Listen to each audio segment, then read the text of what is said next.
so round 6 of season 2 is Autopolis.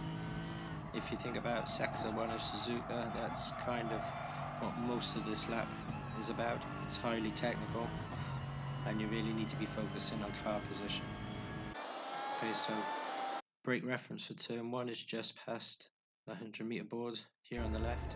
You want to be right over to the grass verge before you make your turn in.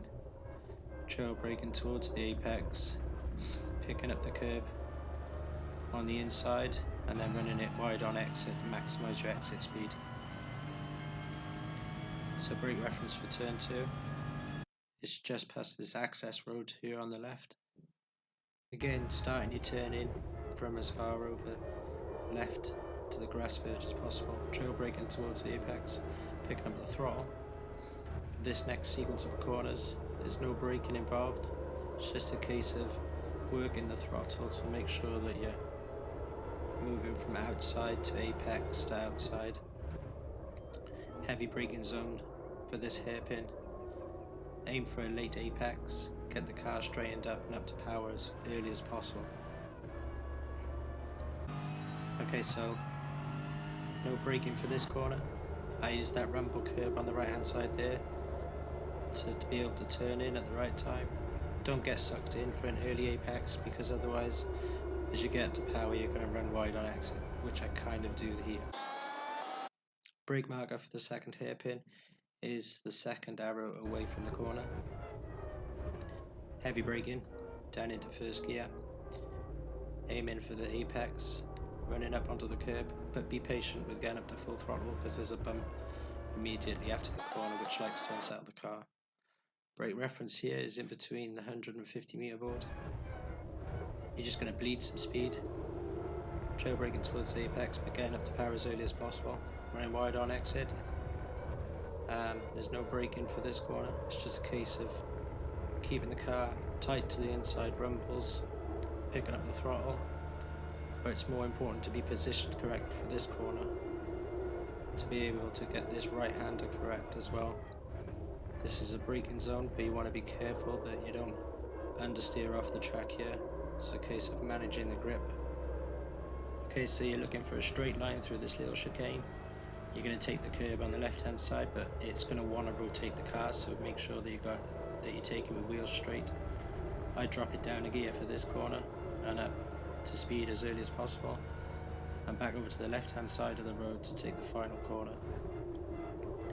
Late apex again, be impatient, waiting to get up to full power. When you know that you can make it over the curb here on the left hand side, you want to be full power all the way to the start finish line. Okay, so let's see what that looks like in a lap.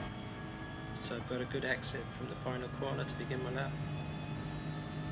I'm thinking about my brake reference now, I'm not getting distracted, I'm not going to miss it. Apply the anchors, trail brake towards the apex and up to power as early as possible, running wide on the exit. Car positioning for this next sequence of corners is key. Spot my brake in the access road, trail braking towards the apex, picking up the throttle, and now I'm modulating the throttle through this sequence of corners, keeping the car positioned exactly where I want it. Heavy braking for the hairpin, late apex, but get the car straightened and up to power as early as possible. Looking for the rumble curb on the right hand side, turning in just as it disappears. Be impatient, although I should have been maybe a fraction of a second patient. I've run wide there, which probably cost me about a tenth. Spot my braking for the second hairpin, making sure that I get the apex this time. There's a bump on the exit, so I'm being patient with throttle application. For this corner, I'm bleeding the speed, hooking up the apex, setting the car up for this next sequence of corners, keeping it over to the right hand side as much as possible. Still focusing on car positioning. Braking here, which will cause the car to understeer, so you need to manage the grip like I've said. Watch this curb on the left hand side because it likes to rotate the car where you don't want rotation. And then for the final corner, you be impatient. You want to be able to apply throttle once and all the way to full power, and then making a dive towards the line. I definitely think we're going to see 143s for Tier A qualifying. So good luck, fellas.